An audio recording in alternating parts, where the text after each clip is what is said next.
Good evening. So if I mention to you that God has given us an order in life, what is that order? If I asked you, you had to answer the question, if God gave us an order in life, what would that order be? Hold on. The Great Commission, to go out and to preach the word. I was going to say, to be his disciple. To be his disciple. Just basically what? Okay. So yeah, we're talking about the Great Commission. What I want to talk about a little bit more is, and you're correct on that, we all ordered to go out, but the order, not an order as in God's commanding us to go do something, but an order in how we actually live our lives. If he gave us an order on how to live our lives, what would that look like? Sorry about that confusion. Jesus what? Jesus' life. Jesus' life, and he should be where in our lives? The center of our lives, right? Okay. And if we go back to the Old Testament, what might that order look like if we were keying in and focused on the Old Testament? What is one area we could go to and say, this is the order he gave us? Well, we know he said, do this, do this, do this, do this. Thou shalt. 10 Commandments, right? Go back to Exodus chapter 20, and he says, this is the order that I'm going to give you in order to be in unison with me, right? The Old Testament, not forgiven of sins, not found cleansed, not found pure, not found saved, but rather this is the order that I'm going to give you. And the first one is what? Love God above all things, right? Okay. So Jesus comes, and Jesus says, you know, they've kind of taken the 10 Commandments that I've given you, and they've twisted those things up. In addition to that, they've added some other things to go along with that, right? And so the Pharisees, Sadducees, the Jewish leaders really took what was given to them in order to remain in a relationship with God and added a lot of personal stuff into it. They got further and further away from God's true meaning of the order he gave them as they went along. And then it got to the point where it was just pride, right? Their pride kicked in, and that was a primary focus, right? If we continue to allow this Jesus to do what he's doing, he's going to take away our place, right? He's going to take away our place and our country, our lineage, our people, right? That's what they were concerned about, that Jesus was going to change that. And that's exactly what Jesus did. Jesus was sent here to give us a different way of understanding God, a different way, and it's really not different, right? Love has been with us. The love of God and the love of his people for God has been with us since the beginning of mankind on the earth. That has never changed. That has continued from the Old Testament, continued through the New Testament. It still continues with us today. But we've got to understand it. We've got to understand that he's given us a way in the New Testament on how to keep order in our lives until Christ returns. All right. So if I gave you Ephesians chapter 5, and I just said, tell me what Ephesians chapter 5 is about, what are you going to say? Anybody know what Ephesians 5 is about? It talks about what? The man is the head of the household, and the woman should be submissive to the husband, right? That's what a lot of people read in Ephesians chapter 5, and they kind of get that in their head, and it kind of offsets the rest of it. And if you remember, this is what got me to come back and study Ephesians chapter 5. If you remember 2 Sundays ago in the evening, if you were here, I did a study on 1 Peter chapter 3 and verse 7, where it talks about the wife being submissive to the husband. Right?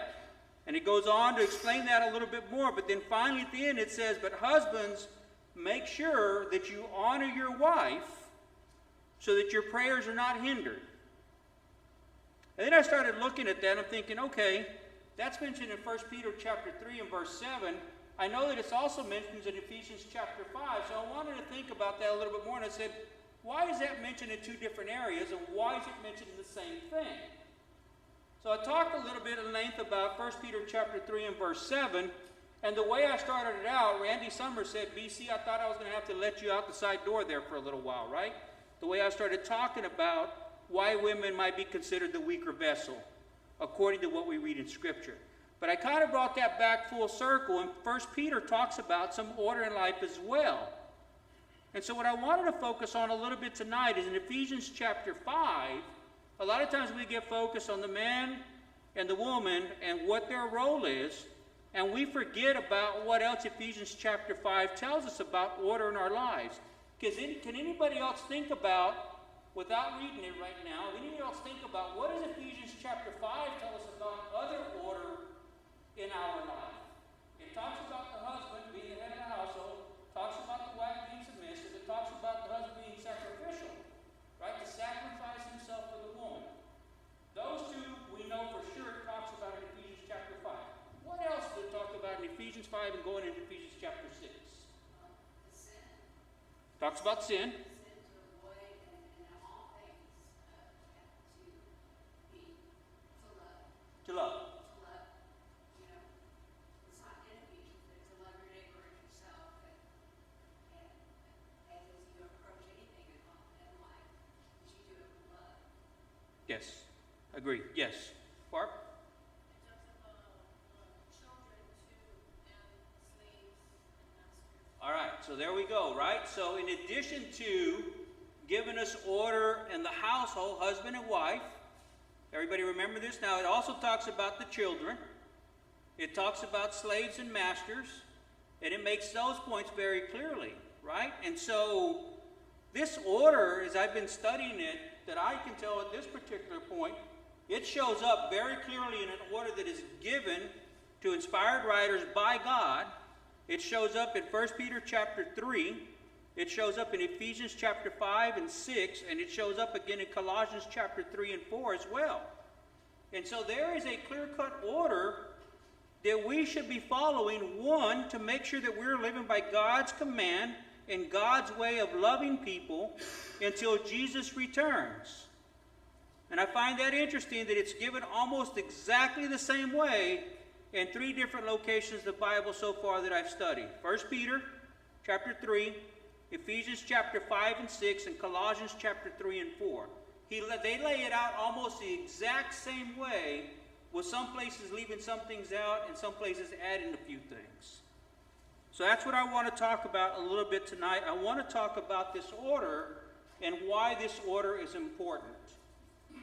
Starting there in Ephesians chapter 5 and beginning in verse 15, it says, "See then that you walk circumspectly, not as fools, but as wise, redeeming the time, because the days are evil.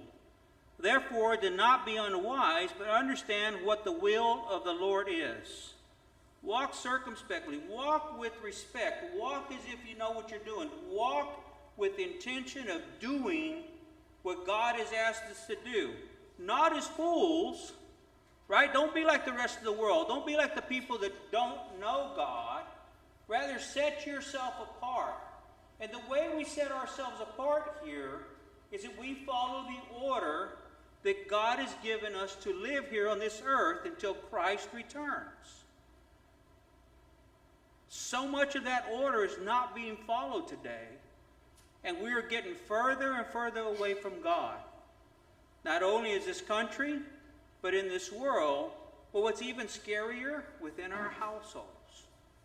That we are growing further and further away from God. Redeeming the time. Right? Here's the thing. I used to think that 50 years of age was super old. Like, man, that's ancient. And now I'm 50 and I'm looking at the people that are in their 70s and 80s and thinking, that's not too old. You're 60, you're not old. You're still young to me at 60. Now I've changed the way I look at things. So for those of you who are young, in your 20s, who may just be starting to figure life out, it's going to go in the blink of an eye. By the time you blink and you realize it, time is going to pass you by. And Jesus, the writer here, the inspired writer, is given this, and it says, redeem the time because the days are evil. Stay focused on what you are doing day in and day out. Stay focused on what you've purposed in your life. Stay focused on what you are doing every day with the time that I have.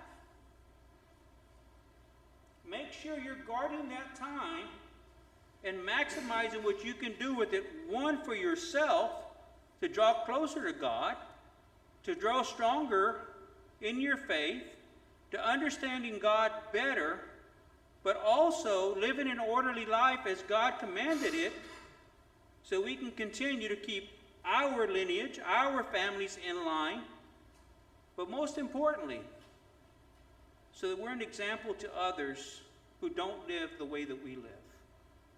And that's key. Do not be unwise, but understand what the will of the Lord is. Verse 18. And do not be drunk with wine, in which is dissipation, but be filled with the Spirit, speaking to one another in psalms and hymns, spiritual songs, singing and making melody in your heart to the Lord, giving thanks always for all things to God. Here's the thing. Have I been intentional about how I treat Baldo? Have I been intentional about how I treat Andy? Am I taking the time to encourage them, to lift them up, to pray with them, to sing for them, to find out what's going on in their lives, and to make sure that I'm trying to influence and helping them as much as I can? That's what that's talking about here. Making sure that I'm focused on that. Giving thanks always for all things to God the Father in the name of our Lord Jesus Christ, submitting to one another in the fear of God. This submitting to one another is not just that I see Baldo and I shake his hand. It's that I have respect for Baldo, and that I hold him in that same honor that God holds him in. Remember we talked about honor and who assigns that honor? Well, God assigns that honor. When he talks about honor your wife in 1 Peter chapter 3, the honor that he's talking about, that standard was set by God. The honor that is due Andy is set by God. The honor that is due Mrs. Howman is set by God. And we think about what Jesus did for us and the sacrifice he made for us and how he lived his life, how me, a sinner, completely negating, completely going against everything that God has taught him, and yet he still died for me. He died for us. And so we are to submit to one another. Why? Out of fear for God. Jesus gave us the perfect example on how to submit to one another, serve one another, and sacrifice. I like the way 1 Peter talks about it, because in Ephesians, Paul was kind of talking about that as well. It says, Beloved, I beg you, sojourners and pilgrims, abstain from fleshly lusts, which war against the soul, having your conduct honorable among the Gentiles, that when they speak against you as evildoers, they may, by your good works, which they observe, glorify God in the day of visitation. There's a reason we want to live an orderly life. There's a reason that we want to follow after God. One, it draws us closer to God. It increases our faith. It shows others that we trust in him, and it shows others that we are completely different from the rest of the world. But when we don't follow that order, when we don't understand what that order is, then we're out of line with what God commanded. Going back to Ephesians chapter 5 and verse 1, this is what it talks about right off the bat. 1 says, Therefore be imitators of God as dear children. Walk in love as Christ also has loved us and given himself for us, an offering and a sacrifice to God for a sweet-smelling aroma.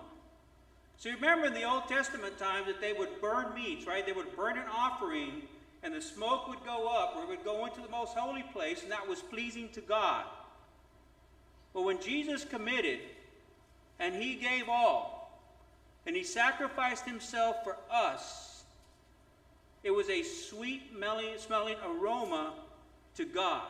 Okay? So, if we are imitators, what should we be focused on? Being a sweet-smelling aroma to God as well, but also to the people around us.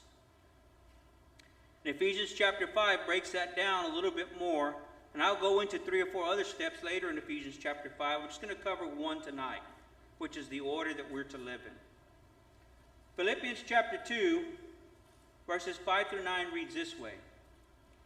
Let this mind be in you, which also was in Christ Jesus, who being the form of God did not consider it robbery to be equal with God, but made himself to no reputation, taking the form of a bondservant and coming in the likeness of men, and being found in appearance as a man.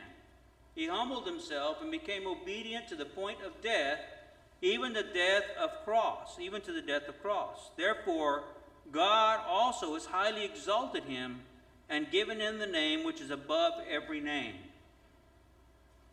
In other words, if we want to be like Christ, we should be humbling ourselves. Right? It's not about, I've got all this wisdom about God, and now I want to elevate myself above everybody else. That's what the Pharisees and Sadducees were doing.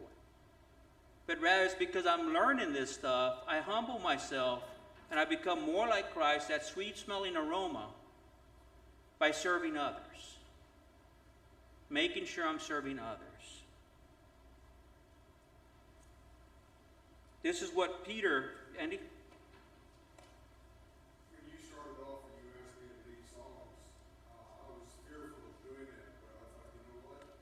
I'm going to humble myself. And I saw the 2 young men up there, and I thought, for a moment, maybe they'll pick a song I don't know. But then again, I thought, you know what? Just trust God that they'll pick a song that I know. And by being humble before God, those 2 young men, thanks to God, picked up 2 songs I knew from them. So when we give whatever it is we're dealing with to God through the ministry, He works it out better ways than we could imagine. Amen. How many of you would have thought Sebastian would be doing what he's doing today when we think back 10, 15 years ago, where him and Alex and Alistair were and where they are today? I'm sure there's a few of us who would have complained that they were cutting up, being a little bit too loud, that they sprayed silly string on me at my wedding, right? But, I mean, look at where they are today, right? And Andy, thank you for that, because you're right. As I was sitting there looking at it, I thought, man, these 2 young boys, they're pretty brave to be standing up there and singing the way they're singing. And so humbling ourselves, as you're talking about, you know, that's the only way we're going to grow too, right? I mean, the only way we grow is if we truly challenge ourselves. If all I ever do is stand up here and talk because God has given me that opportunity to speak and that blessing, but if I don't do anything else with it, I won't grow. I'll remain stagnant where I'm at. And so we have to trust in God in all things. And that's first and foremost, right? Love the Lord your God above all things and trust in Him. That's where the faith really kicks and it grows. 1 Peter, when I talked about this 2 weeks ago, 1 Peter chapter 2, 13 through 17 talks about submission to government. 1 Peter 2, 18 through 25 talks about slaves submitting unto their masters and or myself submitting to my employer. Employees submitted to employees is how we would look at that nowadays. Or any other order, me submitting to an elder, if you will. And then 1 Peter 3, 1 through 6 talks about wives submitting to their husbands. And so 1 Peter was talking about that order as well. In Ephesians chapter 5, this is the order that I have found, that I've looked at, and this is the order that we see there. Number 1, wives need to be submissive to their husbands. Number 2, wives need to love their wives and sacrifice for them. 3, children are to obey their parents. 4, parents need to lead their children tenderly. So not only are children to obey their parents, but as a parent, I need to know how to lead my children. 5, employees need to be honest and profitable to their employers. In other words, I'm not just working for the man, I'm working so that the man can be profitable in whatever it is that he's hired me to do. And I need to do that work not as if I'm doing it for Kelly, I need to do that work as I'm doing it for Kelly, but because God expects me to do the work as if I'm doing it for him. Not for Kelly and whatever Kelly's going to pay me at the end of the day. My reward is in heaven for humbling myself to follow that order as Kelly being my employer. That's where the payment comes in. The payment's not about that I make 16 widgets for Kelly in the day. It's about that I made 16 widgets happily, and is Kelly going to be profitable? Right? That's a little bit different from just submitting to my employer. I got to have the right attitude, and there's order in this.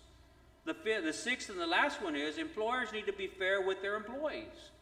So even though God puts that order out there for the employee to submit to the employer, it's kind of like the warning that he gives the man in 1 Peter chapter 3, verse 7. Be submissive, however, Mr. Husband, make sure that you're honoring your wife, right? It's not just my way, the highway. It's not the employer's way and the highway for the employee. Completely different from what that is saying. So these are the 6 things that I've picked up in Ephesians chapter 5. You may want to read it on your own and study on that a little bit more if you'd like to follow up on it, because my belief is when we break this order, our lives begin to come unraveled. We start to have problems in our lives more so than what we probably would. When there's not order in our households, there's a problem between me and my wife potentially. And when I'm not doing what I'm supposed to as raising my children to be obedient to me as a parent, what am I setting them up for? Why is it important for children to be obedient to their parents? What's that? Be obedient to others. Being obedient to others. What else? Yeah, respect. What else? One big one. It's commanded. Yeah, it's commanded. But here's the important thing. If I don't teach my child to respect me, how am I ever going to teach him to see a God he can't really see? Unless he starts to understand what the spiritual life is. Unless I can get him to understand the Scriptures and believe what's in the Scriptures and the Spirit working through him through the Bible, how am I ever going to get him to respect and honor a God if he can't respect and honor me in my household? And vice versa, if I don't focus on how I'm going to lead him to God, how can I ever go and influence somebody outside of my household to come to know God? There's a reason for the order that's out there. Kelly? I had a father that said one church is as good as another, and he never went to church. But I had a mother and a grandmother that showed the way. One way or the other, it should occur. The husband should lead. My father represented his downfalls. And what's not addressed in Ephesians, kind of like what you're talking about, right? It says, for the woman who's married to a husband that's unbelieving, even more so that you need to follow that order in life so that you can win him over. You're not going to win him over with your beauty. You're not going to win him over with your earrings, with your nails, with your makeup. That's not what you're going to win him over with. What you're going to win him over with is with your inner beauty, respecting your husband, and following, being submissive to him by what it is that the Bible says. That's how we win people over, right? And it's hard, right? Because our women nowadays, our younger women, are seeing this and wondering, why in the world is the Bible telling us that? And when the order's not there, right? When I don't lead my household as a man, that puts Barbie in the position where she's got to lead the household. And that's not a natural position in the order that God has given us. Things are going to start to fall apart if I'm not very careful and I don't take that responsibility back. Right? But then I have to honor her because Barb's got a lot to offer me. And in that counsel and her wisdom, I want to lean on her as I make decisions and we figure out how to go forward together. Right? But the minute I start straying away from that order, problems are going to kick in. Right? We're probably going to have problems anyway. But if we understand this order, and we're both committed to it, not just with she and I, but in raising Jacob and making sure that he's obedient to me. Kind of hard now, he's 21. I told him already, Jacob, I've taught you everything I need to teach you. You're a grown man now. Get ready to start moving on in your own life. And he's preparing for that. Right? We get to a point where we've finished teaching them and raising them. Now we got to trust that we follow that order. And that order is going to take off and do what it needs to do. And it does. There's a proverb that talks about that. So I'm not going to spend too much on the wives and husband because we talked about that a couple of weeks ago on Sunday evening. And keep in mind then when, at the very end, this is important, Ephesians chapter 5, verses 32 and 33, it talks about the husband being submissive, or the wife being submissive to the husband, and the husband respecting the wife, honoring her, and sacrificing for her. And it says, this is a great mystery, but I speak concerning Christ and the church. Nevertheless, let each one of you in particular so love his own wife as himself, and let the wife see that she respects her husband. So when we get to where it's talking about the great mystery of the church, Jesus is God. Jesus was in heaven with God from the creation since the beginning of forever, right? He's always been there. But willingly took the form of the man and came here to the earth. He humbled himself. He humbled himself to come here and experience every single thing that you and I would experience to show that it can be done. To remain perfect. To be that perfect lamb which was slain for us so we would have the opportunity to be in heaven with God someday. And it talks about him being the groom and the church being the bride. Again, there's that order, right? There's the order that Christ was submissive to. That he didn't find himself equal to God, but humbled himself and took the form of a bondservant. He demonstrated that order for us. He took it a step further. It's okay for just about any of us to say, I'll be submissive to God, but Andy didn't treat me right. I don't know if I'm going to be submissive to Andy. Yeah, I don't like the way Andy looked at me the other day. I don't know that I can submit to him. I don't know that I can respect him. That's where that challenge comes in, right? Because when we're saying we're submissive to God, we respect God, we all think that. But when it comes to the person next to me, it's a little bit different. We have a tendency sometimes to look at that differently, but that's not what Christ did. Christ knew our sin. He knew that we would probably continue sinning, and he died for us anyway. That's the order he showed us. The order he showed us to sacrifice for others, to be humble.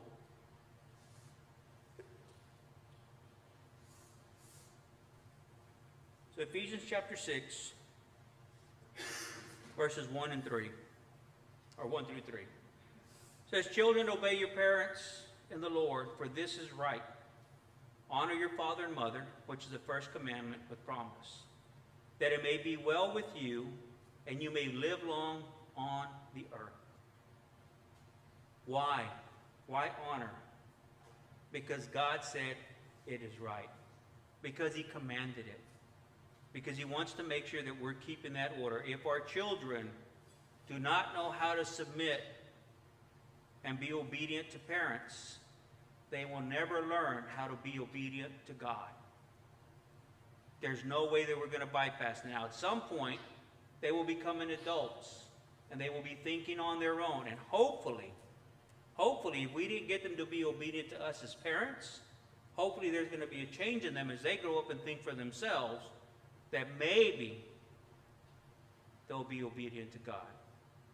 But that's a challenge. And here's the deal.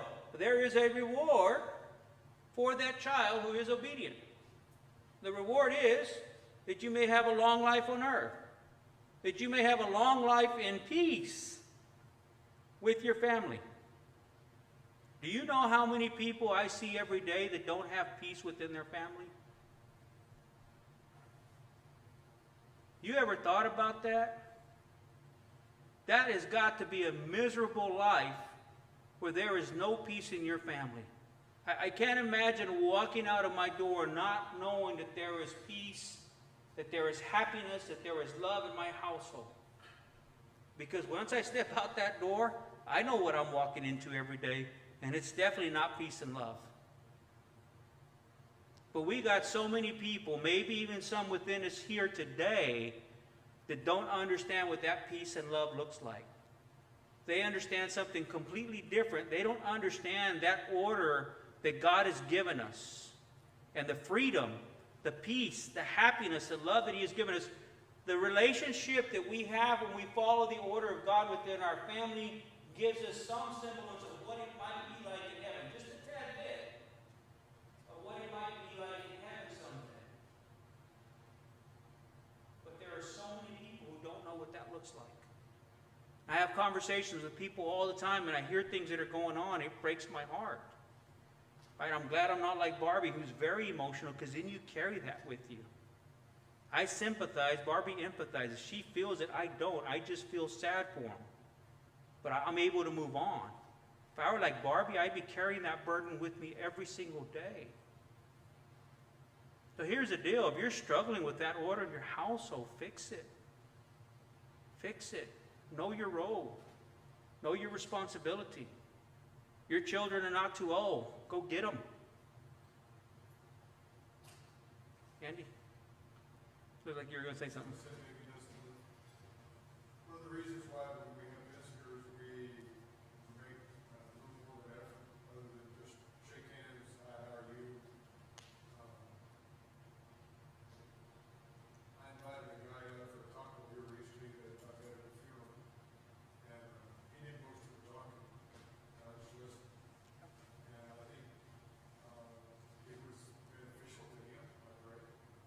And when we do what you're understand you're talking about, we listen to other people, the things that are going on. Maybe all you can do is just say, hey, we pray about that. Yeah. That says a lot to that. And you may be one of the few, whoever here, maybe one of the few people who's actually said, should we pray about what you're believing? Yeah, and I think that goes a long way, right? Because there is nothing worse than having this order broken, especially in your household, not knowing how to fix it, not knowing how to get it back. It's a lonely place. It's a very lonely place. And people will say, well, I trust in God and I believe in God. Well, yeah, you can say that. But if you don't get that household fixed, eventually that faith might start being chipped away at. And that's Satan working really hard to make sure that that order is out of whack. So that we start drifting further and further away from trusting in God. And so it's mentioned in Ephesians chapter 6, verses 1 through 3, but then in Exodus chapter 20, verse 12, we have the fifth commandment, honor your father and your mother, that your days may be long upon the land which the Lord God has given you. And then we get to Proverbs 6, 20 through 23. It says, my son, keep your father's command, and do not forsake the law of your mother. Bind them continually upon your heart. Tie them around your neck. When you roam, they will lead you. When you sleep, they will keep you. And when you awake, they will speak with you. For the commandment is a lamp, and the law a light. Reproof of instructions are the way of life. This is why we want our children to be obedient.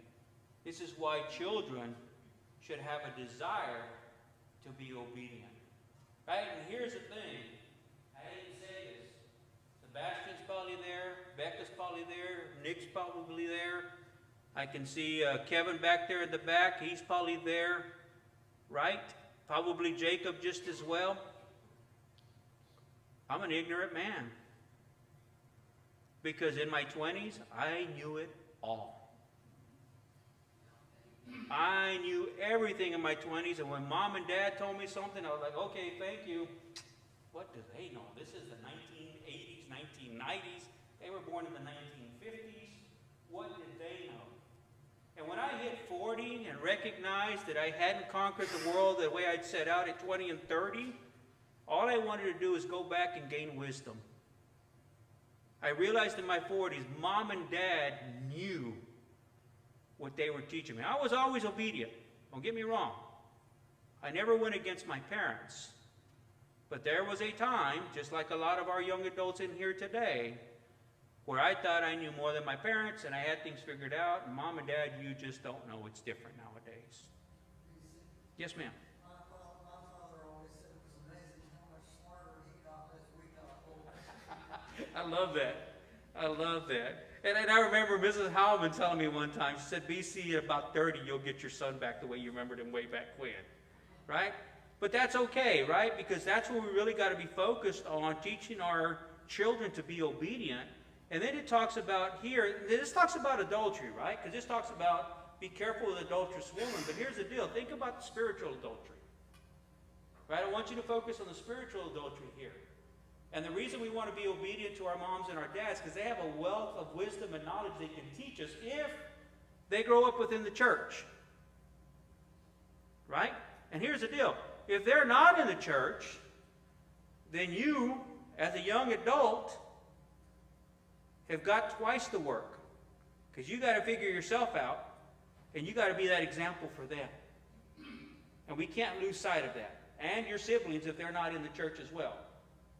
Not to mention family members and other neighbors or whoever we work with, right? That's extremely important. Sure. For children, don't wait till it's too late to let your parents know that you were so stupid. Yeah. And that they weren't, and that you appreciate. Yes. Because if you don't do that, from personal experience, I had that occurrence with my father, because both of my parents were raised in the church, as I was. Yeah. And don't wait. Right. Don't wait, because that's one desire I have for heaven, is that I do get to know and recognize, and that he does understand, that he will never know how much I appreciate it. Yeah. And the thing is we don't say it verbally, but there are times where I can just go lean my head on my mom's shoulder, and she knows what I'm saying. There are times when I shake my dad's hand and I look him in the eyes, and he knows what I'm telling him. And that's the way it should be. If I've been obedient, and if he showed me tenderly, if he's trained me up the right way, we're going to have that relationship. And that's what God's talking about. This is what he's inspired the men to write about in 3 different locations in the Bible. And if you want to dig in a little deeper, you're going to find it everywhere else. But he specifically lays it out almost exactly in 3 areas of the Bible that I've been studying here lately. 6 and verse 4 reads, And you, fathers, did not provoke your children to wrath, but bring them up in the training and admonition of the Lord. I tell you what, as a father, as an adult, this can be the most difficult thing that there is. If you're raising your children and you're teaching them, they're obedient, they're going to hit an age where they're probably not going to listen to you as much as they used to. They're going to hit an age where there might be a little bit of attitude in that. And it's going to be real easy for me to stand up and pound my chest and say, I'm the father, you're going to listen to me, or I'm just going to be rude, right? I'm just going to be rude to them and say, this is how it is, deal with it. How far do you think that's going to go for you? Especially if they can get out, work on their own, pay their own house, do their own thing. You might have lost them. And so we have to make sure that it's not a confrontation on how we get them to understand, on how we train them up, but we train them with love. Right? We train them with love. We make sure that we're embracing them. We're talking to them about how we do it. We're talking about how things are going so that they can understand and get to know the love that God has for us. And I noticed a lot of times looking at Jesus' life, he needs people to think by asking them a question. And by the same token, I'm working with kids, if rather than telling them what to do, we ask them something related to what they're hopefully going to try and do better. It shows them, maybe in one respect, that we're interested in how you're thinking, what they're thinking about. because Jacob's approached me on a lot of things here lately, and I'm like, son, I don't know. Let's take a look at this and let's weigh out where it is. We have this, this, and this. What are you thinking? And then if he'll let me, I'll say, by the way, you might want to consider this, this, and this. Well, what do I do, Dad? I'm not sure, son. You're going to have to make that decision. Kelly?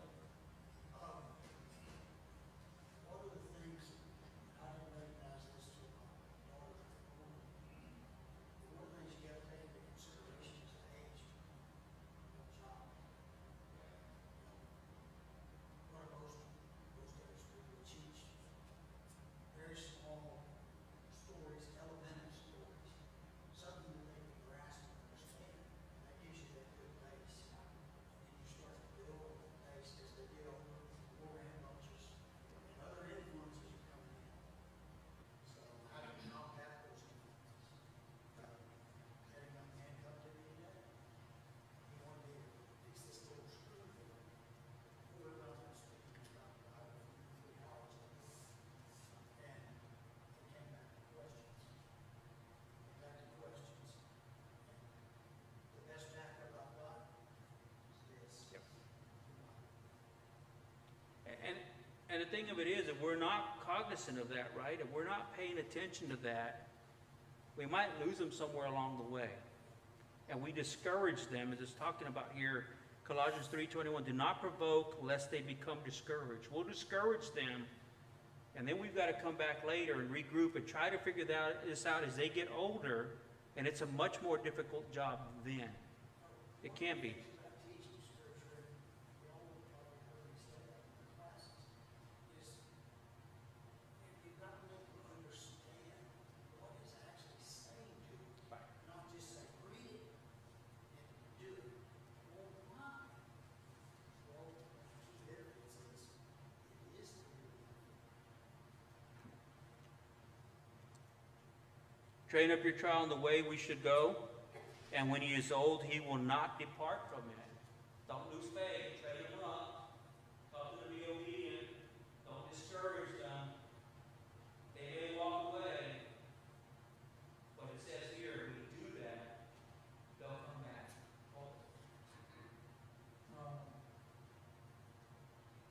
One of the other things that I've done with my sons, I've always encouraged them to talk to the brothers at the church, rather than going and somebody else out there that they don't know about. They may have a title, but they don't know my Lord. And always encourage them, go out there, go to the church. Yep. There's brothers here that are well enough knowledge and how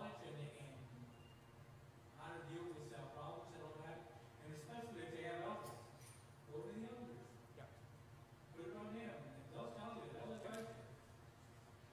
Yeah, that's good. That's good wisdom right there that you're sharing with them, right? Why are you going to take it to somebody who doesn't understand the order? Rather, go back to people who should know the order, that are working in that order, right?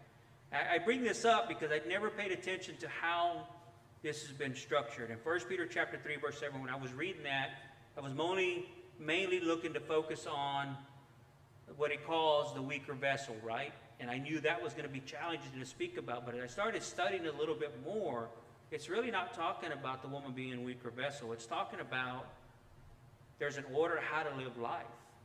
And God set that up for us for a reason. And when we don't follow that order, we've got problems. When it talks about discouraging children, it talks about being submissive and honoring your wife and not being discouraged in how to train your children up. I'm going to come full circle. I'm going to be very open with you today. Here are the 5 hardest words that I have to share within my family. I'm sorry. That's 2. I was wrong. That's 3. 5 words that I truly struggle with. Right? And I wonder how many of us struggle with that. And how, I'm sorry. Oh. I'm not trying to sound. no, no. But I mean, men have a much more difficult time, even with godly men, have a very difficult time with humbling themselves to that extent Right? of saying that I am sorry, I was wrong. I agree. I agree with that 100%. That's why I bring that out there, right? Because Women have that same Yes? It's not exclusive, so please don't, No, not at all. I don't mean to offend anyone. Not at all.